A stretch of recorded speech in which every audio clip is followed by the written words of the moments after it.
Hello my future anchors. तो कैसे हैं आप लोग? उम्मीद करती हूँ सब ठीक होंगे। ठीक है, तो आज का वीडियो मोस्ट इंपॉर्टेंट वीडियो होने वाला है, तो एंड तक जरूर देखना। अब पूछोगे ऐसा क्या है मैम? ठीक है, मैं बता दूं कि आज का वीडियो में हम कवर करने वाले हैं क्लास 8 के फर्स्ट चैप्टर को, इंग्लिश के। किसके? इंग्लिश के। मैथ साइंस में समझ लेना। ठीक है, इंग्लिश का फर्स्ट चैप्टर हम आज डिस्कस करने वाले हैं। तो उससे पहले मैं बता दूं मैं आप सबको, हमने activity first, second and third को ऑलरेडी डिस्कस कर लिया है। तो अगर आप इस वीडियो को देख रहे हो तो पहले उस एक्टिविटी को जरूर देखा, क्योंकि इंपॉर्टेंट एक्टिविटी है। ठीक है, तो हम इस वीडियो को स्टार्ट करते हैं। तो सभी को पता है चैप्टर जो फर्स्ट हमारा यानी कि यूनिट फर्स्ट का चैप्टर, जो यूनिट 1 का चैप्टर फर्स्ट क्या है? Wit and wisdom. अब मैंने ऑलरेडी एक्सप्लेन कर दिया है मीनिंग विट का और विजडम का क्या होता है। अगर किसी बच्चे को जानना है तो फिर से मैं एक्सप्लेन करती हूँ, तभी ताकि सभी बच्चे को क्लियर हो जाए। ठीक है, सिंपल से अगर मैं बात करूं किताबी नॉलेज को छोड़ के, विट एंड विजडम का मतलब होता है कि किस तरीके से अपनी बुद्धि का इस्तेमाल कर रहे हैं, किस तरीके से अपनी बुद्धि का इस्तेमाल करके आप इस सिचुएशन को अच्छे तरीके से हैंडल कर रहे हैं। ठीक है, तो अब मैं देखूं इसकी बात करूं तो क्या है? Ability to think. क्या है? Ability to think and speak in a clever, funny and quick way. ठीक है, और विजडम का क्या है? Ability to make sensible decision. कैसा? सेंसिबल। किसका यूज करके बनाओगे? बुद्धि का यूज करके आप एक अच्छा सेंसिबल क्या बनाओगे? डिसीजन, यानी कि कोई भी आप सोल्यूशन लोगे। ठीक है, तो इस स्टोरी में हम क्या पढ़ रहे हैं? इस स्टोरी में पढ़ रहे हैं कि किस तरीके से नरेटर ने, यानी कि जो पोएट है, हमारे जो स्टोरी टेलर है, उसने किस तरीके से विट एंड विजडम का यूज करके अपना सोल्यूशन निकाला। कोई भी डिसीजन लेने से पहले किस तरीके से उन्होंने विट एंड विजडम का यूज किया। तो ये स्टोरी है, मेनली हमारे पास पता होगा, बहुत फेमस स्टोरी है ये। चलो स्टार्ट करते हैं पढ़ना। सबसे पहले बात करेंगे इंट्रोडक्शन में क्या है ये स्टोरी, किसके बारे में? ये विजयनगर एम्पायर के बारे में। किसके बारे में है ये? विजयनगर एम्पायर के बारे में है। और ये किस लिए फेमस था? ये फेमस था, यानी मतलब फेमस किसके लिए? इसकी ग्लोरी के लिए, वेल्थ के लिए एंड कल्चरल अचीवमेंट के लिए। कौन? विजयनगर एम्पायर अपने ग्लोरी, वेल्थ एंड अचीवमेंट के लिए फेमस था। ठीक है, अब सेम वही है। ग्लोरी मतलब क्या होता है? ग्लोरी मीन्स मतलब होता है पावरफुल था। क्या था? पावरफुल था। इसके पास वेल्थ, वेल्थ मतलब फिर से क्या हो गया? इनके पास बहुत पैसा था, बहुत ज्यादा प्रॉस्पेरिटी थी यहाँ पे। कल्चरल अचीवमेंट में क्या था? यानी कि ये कल्चर, यानी कि लिटरेचर, आर्किटेक्ट को ज्यादा बढ़ावा देते थे, यानी कि कल्चरल अचीवमेंट भी इनके पास ज्यादा थी। तो यानी कि विजयनगर एम्पायर तीन चीजों में क्या था? बहुत ज्यादा फेमस था। तीन चीजें क्या थी? फर्स्ट चीजें थी ग्लोरी। क्या थी? ग्लोरी। सेकेंड चीजें क्या थी? वेल्थ। क्या था? वेल्थ। एंड थर्ड चीजें क्या थी?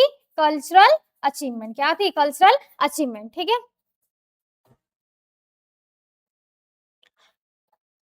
अब मैं बताऊं तो विजयनगर एम्पायर क्यों इंपॉर्टेंट था। विजयनगर एम्पायर को जाना जाता था किस लिए? Greatest empire in Indian history. आप सर्च करोगे विजयनगर एम्पायर तो आपको सब कुछ मिल जाएगा। यानी कि उस टाइम पे जो विजयनगर एम्पायर था, सबसे बड़ा एम्पायर था। कहाँ पे? इन इंडियन हिस्ट्री में, यानी कि भारत के इतिहास में सबसे बड़ा एम्पायर था, यानी कि साम्राज्य उनका था।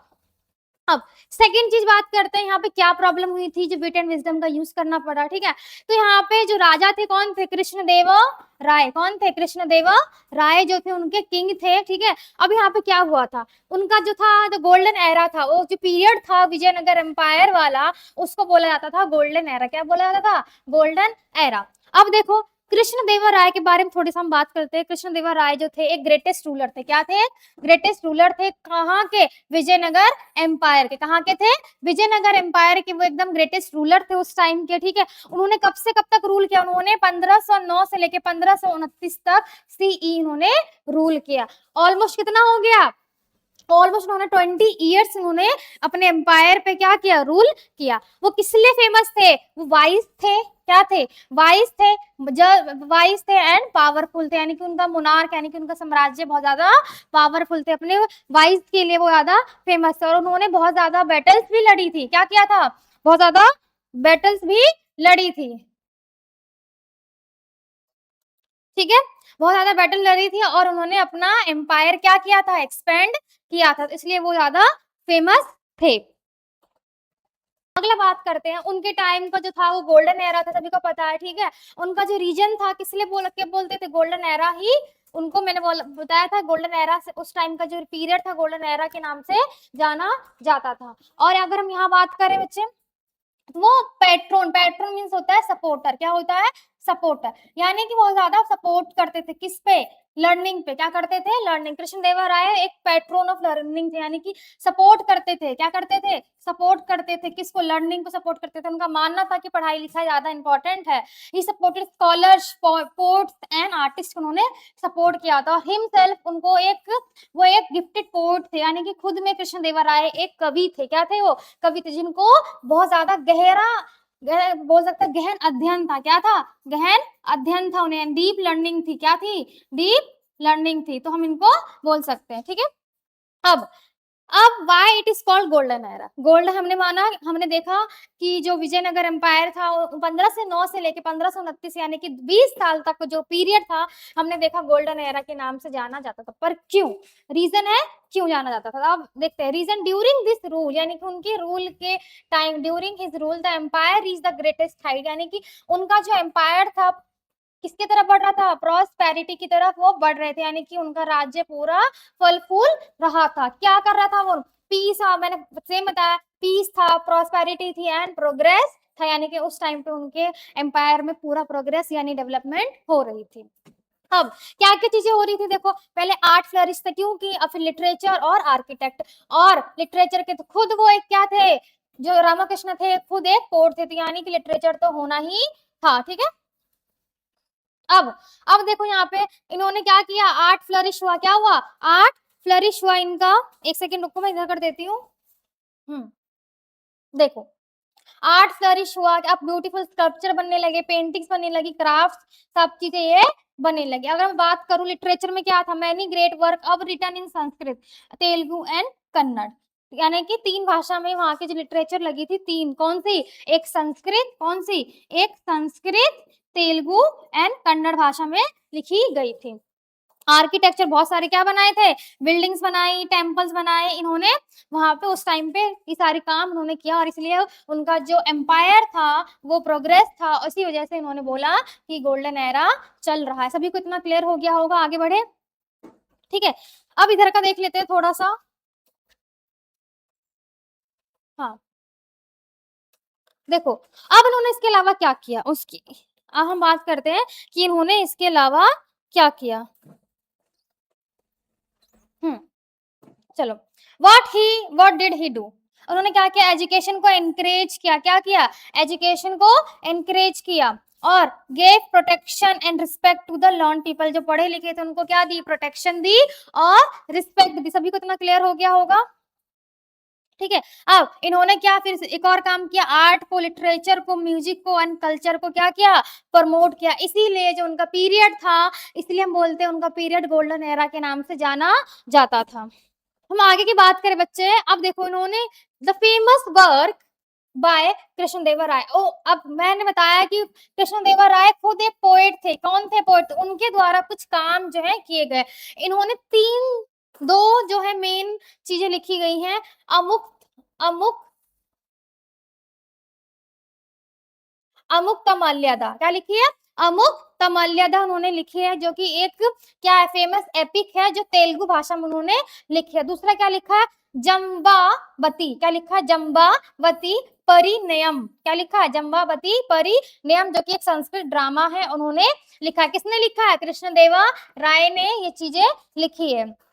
ठीक है, और आज के टाइम पे भी इसको कंसिडर किया जाता है। ठीक है, चलो अब कुछ इंपॉर्टेंट वर्ड्स को मैं बताऊं मैं क्या क्या होता है, इतना जो हमने पढ़ा। देखो रिन्यूड मतलब क्या होता है, फेमस, सिंपल से याद रखो, रिन्यूड मतलब क्या होता है, फेमस। ठीक है, इलिस्ट्रेशन मतलब क्या होता है, रिस्पेक्टेड एंड फेमस होता है। और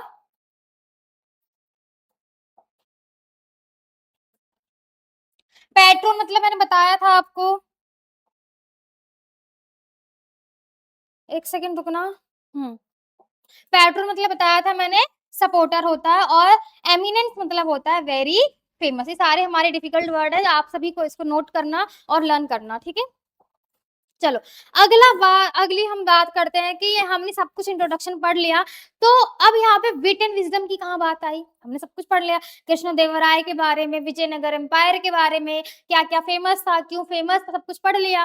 तो यहाँ पे विट एंड विजडम की हमारी बात तो आएंगे। अब जो पढ़ेंगे इसमें आएगा, क्या आएगा, विट एंड विजडम की, यहाँ पे किस तरीके से विट एंड विजडम यूज हुआ है। चलो अब अब यहाँ पे जो राजा थे तो उनका कोर्ट भी होगा, दरबार भी होगा, तो सेम यहाँ पे दरबार में उनके कौन थे, उनके दरबार में द अगस्थी गद्दस, अस्थ क्या बोलेंगे, अस्थ दिग्गज। अस्थ दिग्गज मतलब होता है 8, अष्ट मतलब क्या होता है 8। यहाँ कहने का मतलब है जो उनके कोर्ट में कौन थे, 8 ऐसे पीपल थे, कौन थे, 8 ऐसे पीपल थे जो किसको सपोर्ट करते थे, कृष्णदेवा राय को सपोर्ट करते थे। समझ आया।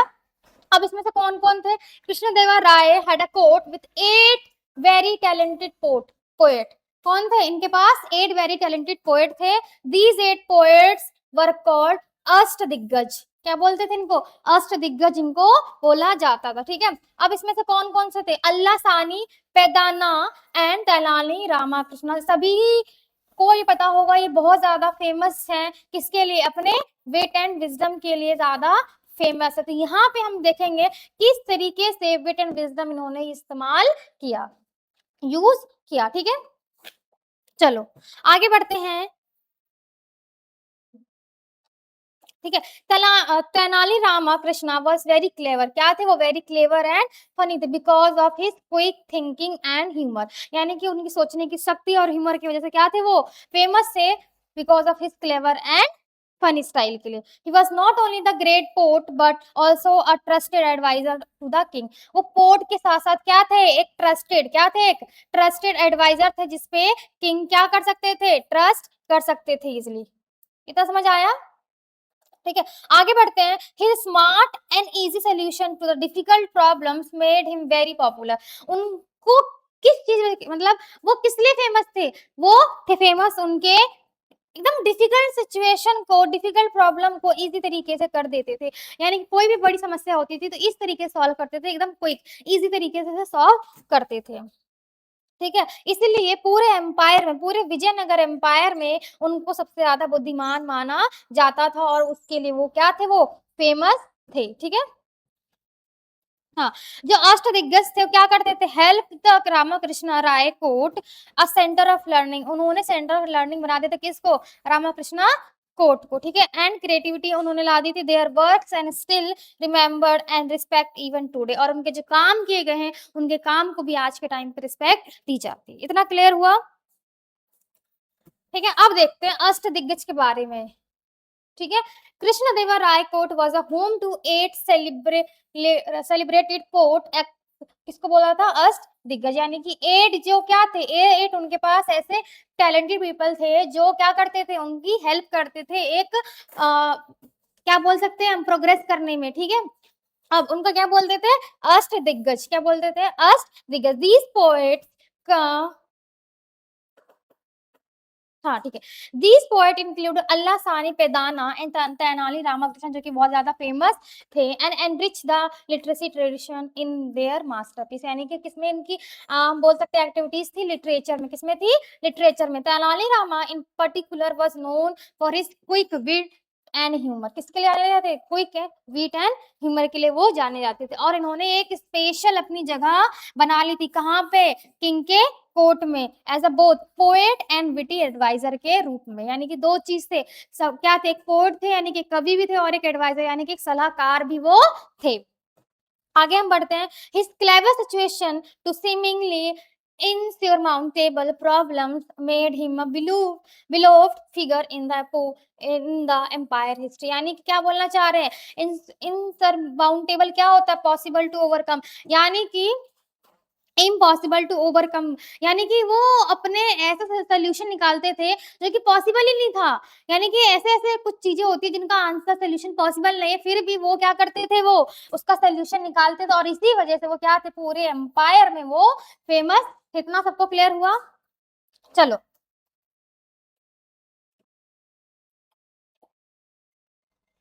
आगे बढ़ते हैं। अब देखो यहाँ पे क्या आता है, अब किंग का एंगर की बात आती है। एक दिन की बात है, एक दिन की बात है। ठीक है, तो एक दिन की बात क्या है कि कृष्णदेवा राय जो है उनकी, Krishnadeva one day king Krishnadeva had a quarrel with queen Tirumalamba. Tirumalamba, यानी कि एक दिन उनकी रानी जो थी तिरुमालाबल से उनकी क्वेरल यानी कि झगड़े हो गए थे। रीजन क्या था? मिसअंडरस्टैंडिंग। क्या था? मिसअंडरस्टैंडिंग था रीजन, ठीक है। The king became upset and stop talking to the queen. अब क्या हो गए? किंग अपसेट हो गए और रानी से बात करना बंद कर दिया। The palace became quiet and unhappy. जो महल था कैसा हो गया? शांत हो गया और अनहैप्पी यानी कि दुखी हो गया, ठीक है। तो यहाँ पे मैं बताऊं कि जो राजा का जो हुआ था, कृष्णदेव राय का जो हुआ था क्वेरल रानी के साथ, किसकी वजह से हुआ था? मिस अंडरस्टैंडिंग की वजह से। और मैंने प्रीवियस वीडियो में समझाया था मिसअंडरस्टैंडिंग कैसे एक बड़ी प्रॉब्लम को जन्म दे सकती है, ठीक है। अब क्वीन को चाहिए हेल्प। क्या चाहिए? क्वीन को चाहिए हेल्प। क्यों चाहिए? क्योंकि उनका राजा के साथ झगड़ा हो गया। तो उन्होंने किसको, बताओ किससे हेल्प मांगी होगी? बताओ जल्दी, किससे help? The queen felt sad and worried. वो चिंता हो गई और दुखी हो गई। तो she tried many time to solve the problem. उन्होंने प्रॉब्लम को सॉल्व करने की बहुत ज्यादा कोशिश की, बट वो क्या हो गई? वो फेल हो गए। तो उन्होंने सोचा कि मैं किसी से हेल्प लेती हूँ। किससे हेल्प लेंगे वो? अब व्हेन नथिंग वर्क, जब कुछ भी काम नहीं कर रहा था, तो she asked Tenali Rama for help. उन्होंने किसको बुलाया? तेनालीरामा को बोला कि तुम मेरी हेल्प करो, ठीक है। She trusted his wisdom. क्यों बुलाया था? क्योंकि वो उनको उनके विजडम पे ज्यादा ट्रस्ट था और उनके इंटेलिजेंस पे भी क्या था? ट्रस्ट था। इसीलिए रानी ने किसको बोला? तेनाली रामा को यहाँ बोला। अब तेनाली रामा किस लिए फेमस थे? तेनाली रामा उनके विजडम के लिए ही फेमस थे, ठीक है। अब देखो रानी ने सिचुएशन बता दी। अब तेनालीरामा का प्लान सुनो। तेनालीरामा ने क्या किया होगा? तेनालीरामा ने पहली चीज तो सारी प्रॉब्लम ध्यान से सुनी। क्या की? ध्यान सुनी। तो बच्चे बता दो, अगर किसी भी प्रॉब्लम को सॉल्व करना है ना, तो आपको पेशेंस के साथ सारी प्रॉब्लम्स को सुनना है। केयरफुली सुनो, विदाउट एनी मेकिंग हेजिटेशन और डिस्टर्बिंग अदर्स, ठीक है। तो आपको पहली बात तो दूसरे की प्रॉब्लम्स को ध्यान से सुनना है, ताकि आप सोल्यूशन तक आ सको। तो तेनालीरामा ने फर्स्ट स्टेप क्या किया? तेनालीरामा ने भी पहला क्या किया? तेनालीरामा ने उनको ध्यान से सुना। He promise to the help the, और क्वीन को क्या किया? प्रॉमिस किया कि वो उनकी हेल्प जरूर करेंगे। He decided to make a smart plan. तो उसने सोचा कि हम एक प्लान बनाते हैं, उस प्लान पे हम काम करेंगे और ये प्रॉब्लम सॉल्व हो जाएगी। He wanted to king to realize his mistake on his own। वो चाहते थे किंग को क्या हो? उनकी मिस्टेक खुद पता चली, खुद रियलाइज हो। अब सुनो, देखो प्लान क्या था। अब बिजी कोर्ट, क्या? अब यहाँ पे फिर से दरबार आया नेक्स्ट डे, ठीक है। तो यहाँ पे next morning the royal court full of activities. जो कोर्ट था फुल ऑफ एक्टिविटीज हो रही थी। मिनिस्टर्स आए थे, स्कॉलर्स थे और अपने अपने आइडियाज डिस्कस कर रहे थे। किस पे डिस्कस कर रहे थे? फार्मिंग पे। किस पे कर रहे थे? फार्मिंग पे। तो जब अब सभी लोग अपने सजेशंस दे रहे थे कि किस तरीके से हम पैडी कल्टीवेशन, पैडी मतलब होता है राइस, यानी कि राइस की खेती को हम किस तरीके से और इम्प्रूव कर सके, तभी तेनालीरामा ने ऑब्जर्व किया। क्या किया? ऑब्जर्व किया डिस्कशन को, और क्या किया नेक्स्ट? नेक्स्ट उन्होंने क्या किया होगा? सोचो। नेक्स्ट उन्होंने क्या किया? नेक्स्ट उन्होंने बोला, अब नेक्स्ट उन्होंने क्या? Tenali Rama presented a new type of paddy seed. उन्होंने बोला कि एक तरह का नया पैडी सीड है मेरे पास, ठीक है। ही क्लेम, उन्होंने बताया कि this seed could produce 3 times more crops. उन्होंने बोला जो मेरे पास सीड है, क्या? जो मेरे पास सीड है वो क्या कर सकता है? वो 3 गुना अनाज उगा के दे सकता। बट ये क्या थी? पॉसिबल नहीं थी, यानी कि इम्पॉसिबल थी। तो कोर्टियर्स लाफ्ड, उन पे हंसे और उनके आइडिया का क्या किया? मजाक बनाया। The king also doubted the claim, और किंग को भी उनपे शक हुआ। इतना क्लियर हुआ बच्चे? ठीक है। अब यहाँ पे देखो द क्लेवर क्वेश्चन। अब उन्होंने क्या बोला? क्वेश्चन, तेनालीरामा ने क्वेश्चन किया किससे? राजा से और कोटियर से। Tenali Rama said the seed would work only if the person sowing them never yawn. यानी कि जो सीड है तभी काम करेगा जब कोई पर्सन उसको सोइंग, यानी कि बीज डालते वक्त, मिट्टी में बीज डालते वक्त यान नहीं करेगा, यानी कि उबासी नहीं लेगा। Everyone in the court was surprise by this condition. तो जो कंडीशन उन्होंने रखी थी, उस कंडीशन से क्या हुए सब? सरप्राइज से, कि ऐसा कैसे हो सकता है कि जब कोई बंदा बीज बो रहा हो, जब कोई पर्सन बीज बो रहा हो, तो वो कैसे, किस तरीके से यान नहीं करेगा। ना कि जब हम कुछ काम करते हैं तो हमें उबासी वगैरह आ जाती है, हमें आलस आता है। तो वही बोल रहा है कि सीड तभी काम करेगा जब कोई उबासी नहीं लेगा, तो ये पॉसिबल ही नहीं है, किसी को भी आ सकती है उबासी, ठीक है। तो यहाँ पे क्या हुआ, फिर कोटिया फिर से हंसे, because of he knew it is impossible. क्यों? क्योंकि ये पॉसिबल ही नहीं है कि कोई बंदा काम करे, कोई पर्सन काम कर रहा है और उसको उबासी ना आए, ठीक है। देन क्या हुआ, the king also agree that nobody can avoid yawning, और किंग भी मान गए कि कोई भी पर्सन किसी वक्त भी यौन कर सकता है, कि कोई भी अवॉइड इसे नहीं कर सकता। तो ये क्यों, नेचुरल चीजें अवॉइड नहीं हो सकती है, तो किंग भी मान गए। अब किंग को रियलाइजेशन हुआ, अब क्या रियलाइजेशन हुआ सुनो, अब देखो। Suddenly the king understood Tenalirama's message. अब किंग को पता चल गया तेनालीरामा उनको मैसेज क्या देना चाहता है, ठीक है, क्या देना चाहता है। He remembered the queen yawning while listening to his poem, और उनको याद आया, अच्छा मैं जब अपनी क्वीन को क्या कर रहा था, कहानी सुना रहा था, तब भी उसने क्या किया था, यॉर्निंग कहते हैं, कि उन्होंने भी उबासी ली थी। फिर उनको पता चला क्यों ली थी, क्योंकि शी वॉज टायर्ड, क्या थी वो, टायर्ड थी ना, कि उनकी डिसरिस्पेक्ट कर रही थी। अब किंग को क्या लगा कि मैं यहाँ पे एक अपनी कवि क्या कर रहा हूँ, पोयम सुना रहा हूँ, कविता सुना रहा हूँ, और मेरी रानी क्या कर रही है, यौन कर रही है, यानी उबासी ले रही है। इसका मतलब क्या है कि मेरी कविता का वो क्या कर रही है, डिसरिस्पेक्ट।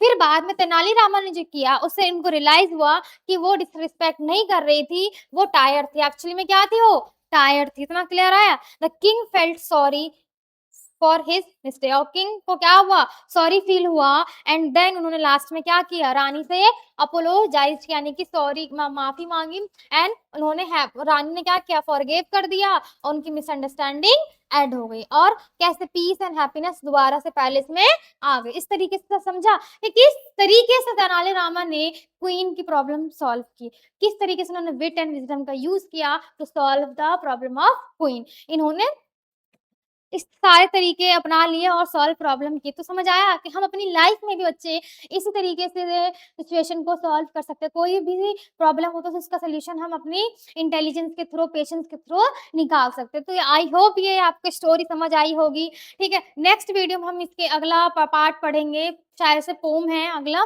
पोएम है। तो अगर आपको ये पसंद आए, ठीक है, और कोई भी फीडबैक हो हमें ज़रूर बताना, और मिलते हैं नेक्स्ट वीडियो में। तब तक के लिए अपना ख्याल रखिए। थैंक यू सो मच, और चैनल को सब्सक्राइब करना ना भूलें।